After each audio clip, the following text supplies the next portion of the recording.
இன்றைய செய்திகள். தமிழக அரசு வெளியிட்ட முக்கிய அதிரடி அறிவிப்புகள் மற்றும் தலைப்புச் செய்திகள். தமிழக உரிமைகள் காக்க ஒருமித்த குரல். பிரவீன் சக்கரவர்த்தி பேட்டி. தமிழ்நாட்டின் உரிமைகளை பாதுகாக்கும் நோக்கில் சமீபத்தில் நடைபெற்ற ஆலோசனை கூட்டத்தில் பல்வேறு முக்கிய முடிவுகள் எடுக்கப்பட்டுள்ளது. இது குறித்து கருத்து தெரிவித்துள்ள பிரவீன் சக்கரவர்த்தி, கட்சி எல்லைகளை கடந்து தமிழகத்தின் நலனுக்காக அனைவரும் ஒரே குரலில் குரல் கொடுக்க வேண்டிய கட்டாயம் ஏற்பட்டுள்ளது என தெரிவித்துள்ளார்.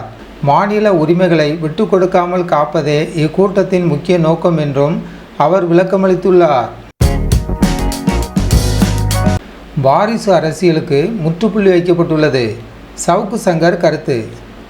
அரசியல் களத்தில் தற்போதைய மாற்றங்கள் குறித்து பேசியுள்ள சவுக்கு சங்கர், குடும்ப அரசியல் மற்றும் மன்னர் ஆட்சி முறைக்கான காலாவதி காலம் நெருங்கிவிட்டதாக தெரிவித்துள்ளார்.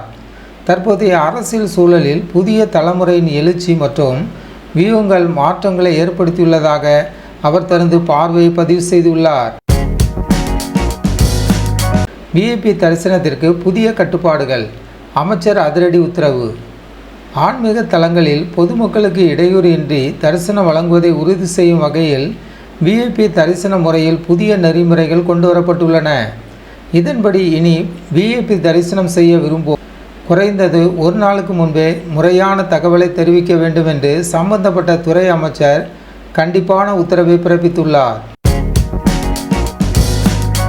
ரூபாய் 1.50 லட்சம் அபராதம். கன்னியாகுமரி மாவட்டத்தில் பொதுமக்களின் சுகாதாரத்தை பாதுகாக்கும் பொருட்டு உணவு பாதுகாப்புத்துறை அதிகாரிகள் தீவிர சோதனையில் ஈடுபட்டனர். அப்பொழுது அரசால் தடை செய்யப்பட்ட சுமார் 10 கிலோ புகையிலை பாக்கெட்டுகள் பறிமுதல் செய்யப்பட்டன. மேலும் விதிகளை மீறிய கடைகளுக்கு மொத்தம் 1.50 லட்சம் ரூபாய் அபராதம் விதிக்கப்பட்டுள்ளதாக அதிகாரிகள் அதிகாரப்பூர்வமாக தெரிவித்துள்ளனர். நிதி நெருக்கடியிலும் நிறைவேறும் மக்கள் நலத்திட்டங்கள். அரசு விளக்கம். மாநிலத்தின் தற்போதைய நிதி கட்டமைப்பு மற்றும் பட்ஜெட் தாக்கல் குறித்து பேசுகையில், கடுமையான நிதி நெருக்கடிகள் நிலவினாலும் கூட பொதுமக்களின் அடிப்படை தேவைகள் மற்றும் நலத்திட்டங்களை நிறைவேற்றுவதில் அரசு எந்தவித சமரசமும் செய்து கொள்ளவில்லை என்று சுட்டிக்காட்டப்பட்டுள்ளது. கோபிச்செட்டிப்பாளையம் தனி மாவட்டமாகுமா? அமைச்சர் செங்கோட்டையன் பதில். கோபிச்செட்டிப்பாளையத்தை தனி மாவட்டமாக அறிவிக்க கோரும் நீண்டகால கோரிக்கை குறித்து சட்டப்பேரவையில் எழுப்பப்பட்ட கேள்விக்கு அமைச்சர் கே செங்கோட்டையன் உரிய விளக்கமளித்துள்ளார். பொதுமக்களின் வசதியை மையமாக கொண்டு உரிய ஆய்வுகளுக்கு பின் இது குறித்து பரிசீலிக்கப்படும் என தெரிவிக்கப்பட்டுள்ளது. நீர்வளத்துறை ஒதுக்கீடுகள் குறித்த விவாதம். PR பாண்டியன் வரவேற்பு. கடந்த காலங்களில் நீர்ப்பாசனத்துறைக்கு ஒதுக்கப்பட்ட நிதி குறித்தும் தற்போது தாவேகா தரப்பில் நீர்வளத்துறை மேம்பாட்டிற்காக ஒதுக்கப்பட்டுள்ள கணிசமான நிதி குறித்தும் விவசாய சங்க பிரதிநிதி PR பாண்டியன் கருத்து தெரிவித்துள்ளார். வேளாண் துறையின் வளர்ச்சிக்கு இந்த நிதி ஒதுக்கீடு பேருதவியாக இருக்கும் என அவர் மகிழ்ச்சி வெளிப்படுத்தியுள்ளார். கடலோர பாதுகாப்பு படைக்கு புதிய வாகனங்கள். முதல்வர் கொடியசைத்து தொடக்கம். தமிழக கடலோர பாதுகாப்பு படையின் ரோந்து பணிகளை மேலும் தீவிரப்படுத்தும் நோக்கில் 96 இருசக்கர வாகனங்களும் மற்றும் 42 மகேந்திரா தார் ரோந்து வாகனங்களையும் மாண்புமிகு முதலமைச்சர் அவர்கள் கொடியசைத்து தொடக்கி வைத்தார். இதன் மூலம் கடலோர பகுதிகளில் பாதுகாப்பு பலப்படுத்தப்படும். தாவேகா துணை பொதுச் செயலாளராக மரகதம் குமரவேல் நியமனம். தமிழக வெற்றி கழகத்தின் கட்டமைப்பை வலுப்படுத்தும் வகையில் முன்னாள் MLA மரகதம் குமரவேல் அவர்கள் கட்சியின் துணை பொதுச் செயலாளராக அதிகாரப்பூர்வமாக நியமிக்கப்பட்டுள்ளார். கட்சி தலைமை இவருக்கு முக்கிய பொறுப்பை வழங்கி கௌரவித்துள்ளது. தாவேகாவில் 27 புதிய மாவட்ட செயலாளர்கள் நியமனம். கட்சி பணிகளை விரைவுபடுத்தும் பொருட்டு தமிழக வெற்றி கழகத்தில் கூடுதலாக 27 புதிய மாவட்ட அமைப்புகள் உருவாக்கப்பட்டு அவற்றுக்கான மாவட்ட செயலாளர்களை நியமித்து உத்தரவிடப்பட்டுள்ளது. இதில் அமைச்சர் கீர்த்தனா விருதுநகர் மேற்கு மாவட்டம் மற்றும் அமைச்சர் ஸ்ரீநாத் தூத்துக்குடி மத்திய மாவட்டம் உள்ளிட்டோர் புதிய பொறுப்புகளை ஏற்றுள்ளனர். தொகுதி மறுவரையறை. தமிழக சட்டப்பேரவையின் தனி தீர்மானம் கொண்டுவர முடிவு. நாடாளுமன்ற தொகுதி மறுவரையறை நடவடிக்கைகள் குறித்து விவாதிக்க முதலமைச்சர் தலைமையில் அனைத்து நாடாளுமன்ற உறுப்பினர்களின் ஆலோசனை கூட்டம் நடைபெற்றது.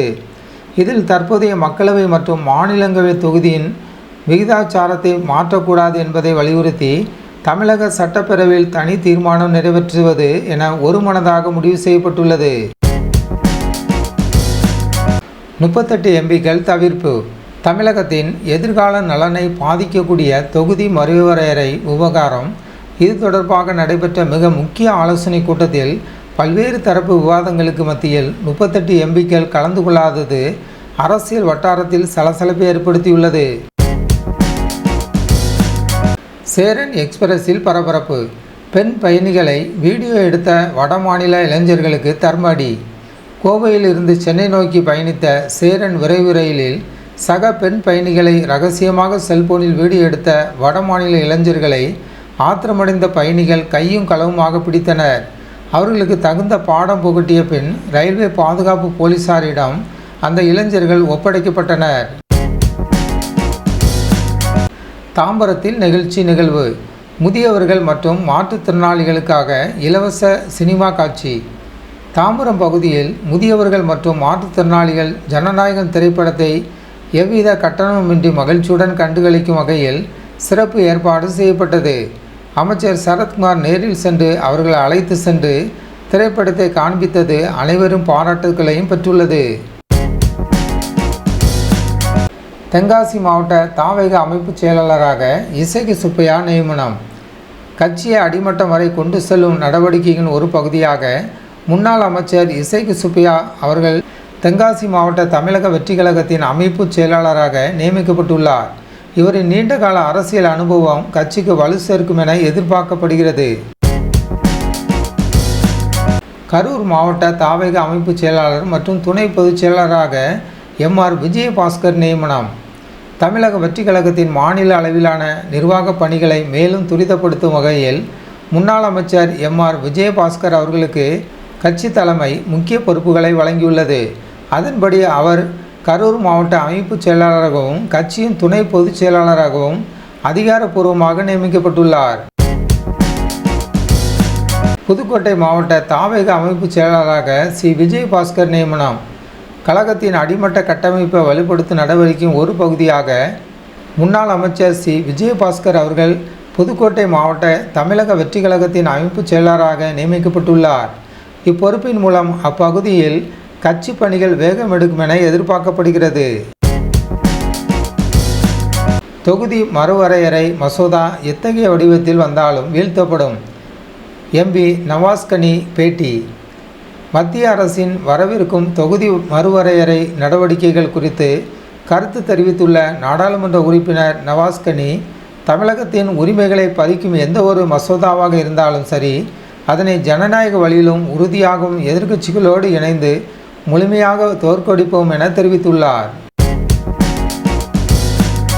பற்களால் சைக்கிளை தூக்கி சாதனை. மதுரையில் முன்னாள் இராணுவ வீரரின் சாகசம். மதுரை மாவட்டம் திருமங்கலத்தை சேர்ந்த முன்னாள் இராணுவ வீரர் ஒருவர் சுமார் 35 கிலோ எடையுள்ள சைக்கிளை தனது பற்களால் மட்டுமே கடித்து தூக்கியபடி 100 அடி தூரம் நடந்து சென்று அவர்களையும் ஆச்சரியத்தில் ஆழ்த்தியுள்ளார். இவரது இந்த வீர தீர சாதனை அப்பகுதி மக்களிடையே பெரும் வரவேற்பை பெற்றுள்ளது. இணையத்தில் வைரலாகும் புதிய ஏஐ ட்ரெண்ட். விலங்குகள் முதல் காய்கறிகள் வரை பேச்சு. சமூக வலைத்தளங்களில் கடந்த காலங்களில் வைரலான பாடல்கள் மற்றும் விலங்குகளின் ஏஐ வீடியோக்களின் வரிசையில் தற்போது காய்கறிகள், மனித உடல் உறுப்புகள் மற்றும் பல்வேறு விலங்குகள் தாங்களே பேசுவது மற்றும் பாடுவது போன்ற அதிநவீன செயற்கை நுண்ணறிவு வீடியோக்கள் இணையத்தை ஆக்கிரமித்து புதிய அடையாளத்தை உருவாக்கியுள்ளன. வீட்டு மாடியில் தோட்டம் அமைத்தால் ஊக்கத்தொகை. அமைச்சர் வினோத் தந்த பட்ஜெட் சர்ப்ரைஸ். சமீபத்தில் தாக்கல் செய்யப்பட்ட பட்ஜெட்டில் பொதுமக்கள் ஈர்க்கும் வகையில் பல்வேறு அறிவிப்புகள் வெளியாகியுள்ள நிலையில் அமைச்சர் வினோத் அவர்கள் நகர்ப்புறங்களில் வீடுகளின் மாடிகளில் மாடித்தோட்டம் அமைத்து பசுமையை ஊக்குவிக்கும் பொதுமக்களுக்கு சிறப்பு நிதி ஊக்கத்தொகை வழங்கப்படும் என்ற புதுமையான அறிவிப்பை வெளியிட்டுள்ளார். அவதூறுகளை பரப்புபவர்கள் மீது உரிய நடவடிக்கை. அமைச்சர் விக்னேஷ் பேட்டி. தற்போதைய அரசியல் சூழலில் சிலர் தங்களின் சுயநலனுக்காகவும் பெரிய லாபிகளின் தூண்டுதலின் பேரிலும் அரசு மீது தொடர் அவதூறுகளை பரப்பி வருவதாக குற்றம் சாட்டியுள்ள அமைச்சர் விக்னேஷ், இத்தகைய பொய் பிரச்சாரங்களை மக்கள் நடுவே முறியடித்து உண்மை விரைவில் வெல்லும் என தெரிவித்துள்ளார். தொகுதி மறுவரையறைக்கு எதிராக சட்டப்பேரவையில் தீர்மானம். முதல்வர் விஜய் தலைமையில் முடிவு. தமிழகத்தின் மக்களவை தொகுதி பலத்தை எந்த காரணத்தை கொண்டும் குறைக்கக்கூடாது என்பதை வலியுறுத்தி மாநில சட்டப்பேரவையில் தனி தீர்மானம் கொண்டு வருவது குறித்து முதலமைச்சர் விஜய் தலைமையில் நடைபெற்ற எம்பிக்கள் ஆலோசனை கூட்டத்தில் ஒருமனதாக இறுதி முடிவு எடுக்கப்பட்டுள்ளது. வாழ்வாதாரம் பாதிக்கப்படுவதாக கூறி போராட்டம். நாமக்கல்லில் ரேபிடோ பைக்குகள் சிறைபிடிப்பு. தங்களின் தினசரி வருமானம் கடுமையாக பாதிக்கப்படுவதாக குற்றம் சாட்டிய ஆட்டோ ஓட்டுநர்கள் நாமக்கல் வட்டார போக்குவரத்து அலுவலகம் முன்பு திரண்டு ரேபிடோ பைக் சேவைகளுக்கு எதிர்ப்பு தெரிவித்து அவற்றை சிறைப்பிடித்தனர். இதனால் அப்பகுதியில் சிறிது நேரம் பரபரப்பான சூழல் நிலவியது. தமிழக அரசுக்கு எதிராக ஆகஸ்ட் 14 ஆர்ப்பாட்டம். எடப்பாடி பழனிசாமி அவர்கள் அதிரடி அறிவிப்பு. மக்கள் விரோத போக்கு மற்றும் தேர்தல் வாக்குறுதிகளை நிறைவேற்ற தவறியதாக கூறி ஆளுங்கட்சியான தாவேக அரசுக்கு எதிராக எதிர்வரும் ஆகஸ்ட் 14 பிரமாண்டமான கண்டன ஆர்ப்பாட்டம் நடைபெறும் என்று அதிமுக பொதுச் செயலாளர் எடப்பாடி கே பழனிசாமி அவர்கள் அதிகாரப்பூர்வமாக அறிவித்துள்ளார். சுங்க சாவடிகளுக்கு அருகில் வசிக்கும் மக்களுக்கான சிறப்பு செயலி பலரும் அறியாத நல்திட்டம். சுங்க சாவடியை சுற்றியுள்ள 20 கிலோமீட்டர் சுற்றளவுக்குள் வசிக்கும் உள்ளூர் வாகன ஓட்டிகள் கட்டணம் செலுத்துவதில் உள்ள சிரமங்களை தவிர்க்கும் வகையில் அரசு தரப்பில் அறிமுகப்படுத்தப்பட்டுள்ள பிரத்யேக செயலி பொதுமக்களுக்கு பெரிதும் பயனுள்ளதாக அமையும் வகையில் வடிவமைக்கப்பட்டுள்ளது. தொகுதி மறுவரையறை முற்றிலும் தவிர்க்கப்பட வேண்டும். திருமாவளவன் எம்பி கருத்து. மக்களவை தொகுதி மறுவரையறை விவகாரம் தொடர்பாக தொலைக்காட்சிக்கு பேட்டியளித்த விசிக தலைவர் திருமாவளவன் அவர்கள், மக்கள் தொகை அடிப்படையில் தமிழகம் போன்ற மாநிலங்கள் தண்டிக்கப்படுவதை ஏற்றுக்கொள்ள முடியாது என்றும் இந்த மறுவரையறை முயற்சியை முழுமையாக கைவிட வேண்டும் என்று வலியுறுத்தியுள்ளார். கரூரில் 31 அரசு பணிகள் ரத்து செய்வது தொடர்பாக வழக்கு. உச்சநீதிமன்றத்தில் ஆகஸ்ட் 14 விசாரணை. கரூர் மாவட்டத்தில் வழங்கப்பட்ட 31 அரசு பணி நியமனம் ரத்து செய்யப்பட்ட விவகாரம் தொடர்பாகவும் இது குறித்த மேல்முறையீட்டு மனு மீதான மிக முக்கியமான வழக்கு விசாரணை எதிர்வரும் ஆகஸ்ட் 14 உச்சநீதிமன்றத்தில் விசாரணைக்கு வரவுள்ளது. டாஸ்மாக் கடைகளில் மதுபானங்கள் விலை உயர்வு வாய்ப்பு. பாட்டிலுக்கு எவ்வளவு கொடுக்கிறது? தமிழகத்தில் இயங்கி வரும் டாஸ்மாக் மதுபான சில்லறை விற்பனை கடைகளில் வரவிருக்கும் புதிய வரி கொள்கை மற்றும் உற்பத்தி செலவினங்களின் அடிப்படையில் அனைத்து வகையான மதுபானங்களின் விலையும் பாட்டிலுக்கு குறிப்பிட்ட தொகை வரை உயர்த்தப்பட உள்ளதாக தகவல்கள் வெளியாகியுள்ளன. தாவேகவின் முதல் பட்ஜெட் தாக்கல். நிதித்துறை செயல்பாடுகள் குறித்து விவாதம். தாவேக கட்சியின் முதல் அதிகாரப்பூர்வ பட்ஜெட் தாக்கல் மற்றும் நிதி கையாளுமை முறைகள் குறித்து அரசியல் வட்டாரத்தில் பல்வேறு விவாதங்கள் எழுந்துள்ள நிலையில் முந்தைய காலங்களில் நிதித்துறையை கையாண்டவர்களின் நிலைப்பாடு குறித்தும் அரசின் புதிய பொருளாதார கொள்கைகள் குறித்தும் தீவிர ஆலோசனைகள் நடந்து வருகின்றன. FCRA திருத்த சட்டத்தை உடனடியாக திரும்ப பெற வேண்டும். மத்திய அரசுக்கு முன்னாள் முதலமைச்சர் ஸ்டாலின் அவர்கள் கோரிக்கை. வெளிநாட்டு நிதி பங்களிப்பு ஒழுங்குமுறை சட்டத்தில் FCRA கொண்டு வரப்பட்டுள்ள புதிய திருத்தங்கள் சமூக நல அமைப்புகளின் பணிகளை பாதிக்கும் வகையில் உள்ளதாக தெரிவித்துள்ள முன்னாள் முதலமைச்சர் மு.க. ஸ்டாலின் அவர்கள் அந்தந்த திருத்த சட்டத்தை மத்திய அரசு உடனடியாக திரும்ப பெற வேண்டும் என வலியுறுத்தி கோரிக்கை விடுத்துள்ளார். தாவேகவில் இணைகிறாரா நடிகை திரிஷா? மதுரையில் நடந்த சுவாரஸ்யமான பின்னணி.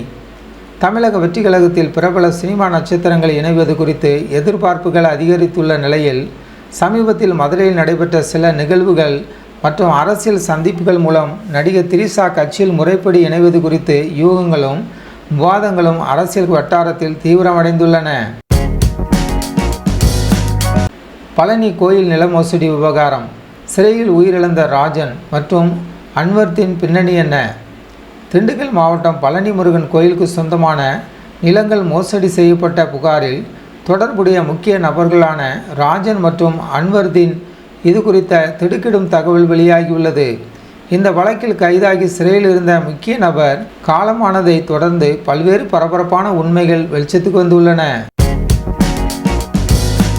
மார்ட்டின் விவகாரத்தில் உதயநிதி பேச்சு. அடுத்த நொடியே களமிறங்கிய அமலாக்கத்துறை. பொது மேடையில் தொழிலதிபர் மார்ட்டின் தொடர்பான விவகாரங்களை அமைச்சர் உதயநிதி ஸ்டாலின் சுட்டிக்காட்டியதை தொடர்ந்து மறுநாளே அமலாக்கத்துறை அதிகாரிகள் தீவிர விசாரணைகளிலும் சோதனைகளிலும் இறங்கியுள்ளது அரசியல் களத்தில் பெரும் பரபரப்பை ஏற்படுத்தியுள்ளது. சென்னை உயர்நீதிமன்றத்திற்கு 15 புதிய நீதிபதிகள் நியமனம். குடியரசுத் தலைவர் ஒப்புதல்.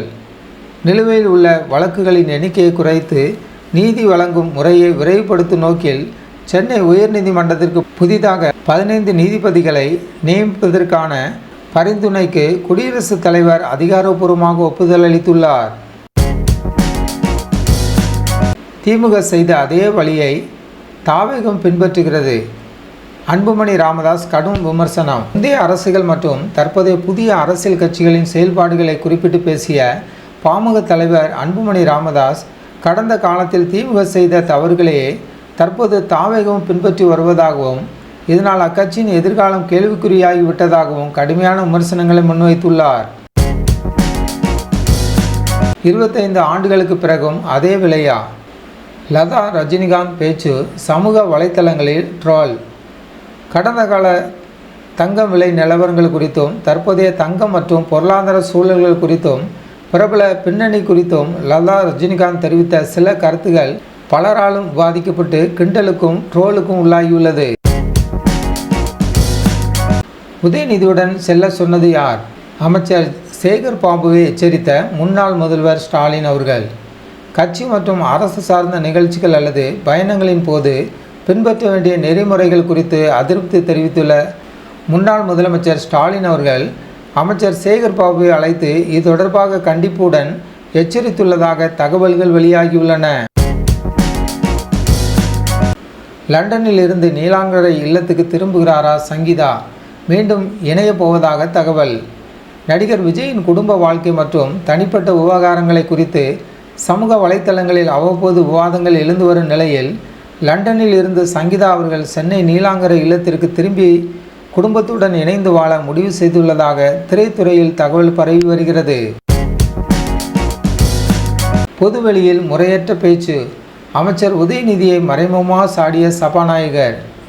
அரசியல் மேடைகளில் அல்லது பொதுவெளியில் பேசும்போது தலைவர்கள் மற்றும் பிரமுகர்கள் எத்தகைய நாகரிகத்தை கடைபிடிக்க வேண்டும் என்பதை வலியுறுத்தும் வகையில் சபாநாயகர் அவர்கள் மறைமுகமாக சில ஆலோசனைகளையும் விமர்சனங்களையும் முன்வைத்துள்ளார். IAS அதிகாரிகள் அதிரடி மாற்றம். வருவாய் மற்றும் பேரிடர் மேலாண்மை துறை செயலாளர் பிரகாஷ் இடமாற்றம். நிர்வாக சீர்திருத்தங்கள் மற்றும் பணி மாற்றங்களின் ஒரு பகுதியாக தமிழக அரசு முக்கிய IAS அதிகாரிகளை இடமாற்றம் செய்து உத்தரவிட்டுள்ளது. அதன்படி வருவாய் மற்றும் பேரிடர் மேலாண்மை துறையின் முதன்மை செயலாளராக பணியாற்றி வந்த பிரகாஷ் அவர்கள் அந்த பதவியில் இருந்து மாற்றப்பட்டுள்ளார். வரியா நோவா நியூஸ் சேனலுக்கு புதியவராக இருந்தால் வரியா நோவா நியூஸ் சேனலை சப்ஸ்கிரைப் பண்ணுங்கள்.